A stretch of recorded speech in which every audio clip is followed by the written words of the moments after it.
Project Serif, Log 34. Professor Kaylee Oren reporting. Following Professor Dawn's reassignment, I'm responsible for logging the next phase of Project Serif. The primary objective is acquiring a new Thargoid vessel.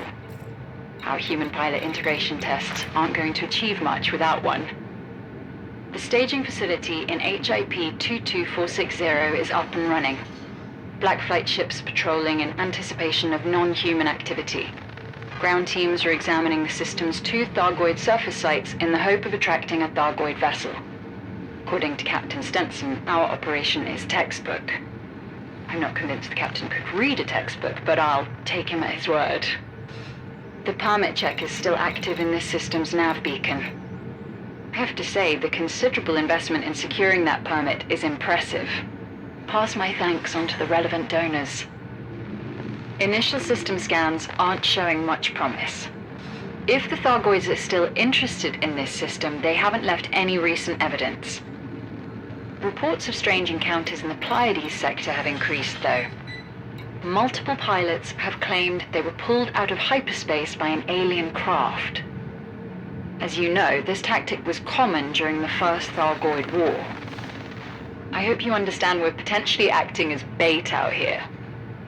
Assuming the surface sites are in an ancient Thargoid territory, then our ground teams are trespassing. We don't yet know how they'll be received.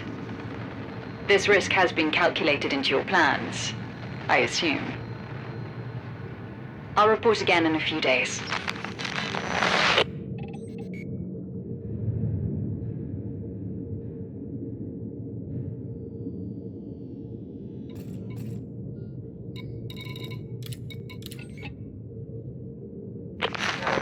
Project Serif, Log 37. Professor Kaylee Oren reporting. Still no Thargoid vessel. The surface sites are providing valuable data on Thargoid architecture and construction methods. I've requested a sweep for evidence of mycoid activity on these relics. I'm sure we'll find a use for the ground team's analysis either way. Dr. Granmore has provided a very long essay on his team's findings at Research Site Amber, which I've sent on your preferred channel.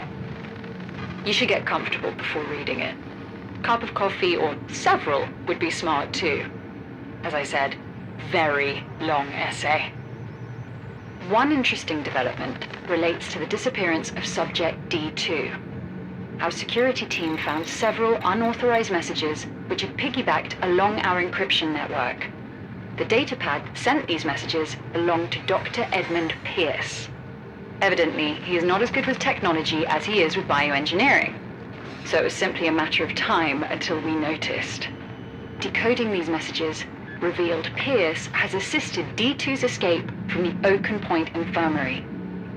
Pierce confessed and is now incarcerated. When the interrogation is complete, he'll be executed. There was talk of making this a public event, but Pierce is popular with his colleagues. I'll announce the transgression and punishment after the fact. Better to let the traitor's deed speak for him. D2's whereabouts remain unknown. Pierce's messages at least confirm she was placed on Commander Hyford's ship without his knowledge. Hyford's elimination shouldn't affect our flow of test subjects. Until next time, say hi to Dawn for me.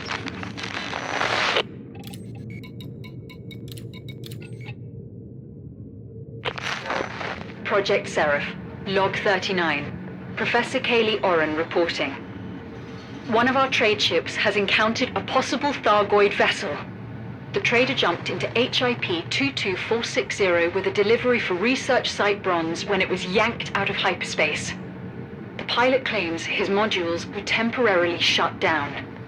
An alien vessel, much larger than the one held at Oaken Point, swept the trade ship with a visible energy wave before departing through a rift in space. The tactics, visual description, and residual wake readings all indicate a Thargoid craft. The trade ship carried one of the artifacts recovered from the Pleiades region for Dr. Granmore's work. Maybe it attracted the alien vessel. If it is of Thargoid origin, it would confirm they're still interested in this system, perhaps this whole region. If we can somehow draw the ship back into regular space.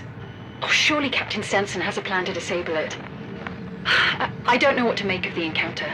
Thargoids have always been aggressive towards humans. Why intercept our trade ship only to leave it intact? Was it gathering information? Attempting to communicate in some way? The potential answers make me a little uneasy. At least violence would be typical behavior, predictable even. But this report suggests an adaptation of sorts, the kind ordered by further up the chain. Well, at least we know they're watching. I'll outline some theories on how to initiate a repeat encounter.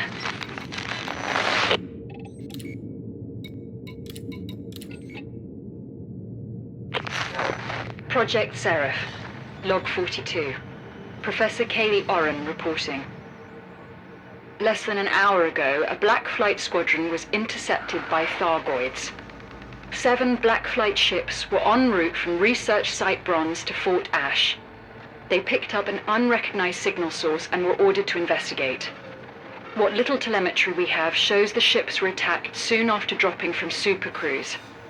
At least 3 Thargoid vessels were involved. The skirmish, if what happened even qualifies as one, lasted less than 2 minutes. By the time reinforcements arrived, there was nothing but debris left. The Thargoids had departed. There were no survivors. Professor Dawn always sounds so confident when he talks about our study of Thargoid technology. Our dominance over the aliens seems certain when he discusses Project Serif. I'm fascinated to know what he makes of this.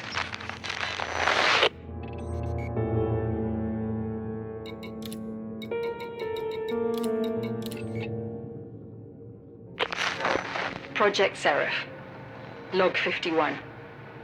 Professor Kaylee Oren reporting. This will probably be the final log for Project Serif. I don't see much point in continuing after the withdrawal. I know. The witch gave the order. That attack on the Federal convoy is going to draw the superpowers' attention to the Pleiades, and the Thargoid presence is growing stronger each day. We can't risk exposure, so we're pulling out and taking our research with us. I get it. It's just frustrating. I was so sure we were making a difference here. The first human-piloted Thargoid ship will be a huge step in our technological evolution. We were getting closer with each test, and then it just stopped. All the momentum we'd enjoyed ebbed away. People trained to work with hard data have resorted to chasing ghosts.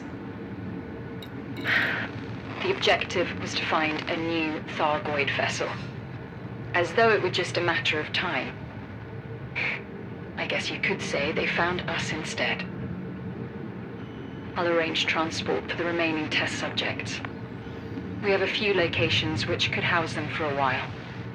If the Thargoids really are back, then there should be an opportunity to obtain another vessel.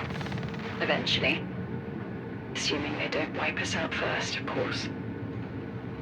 I'll be at Azimuth headquarters for a full debrief within 48 hours.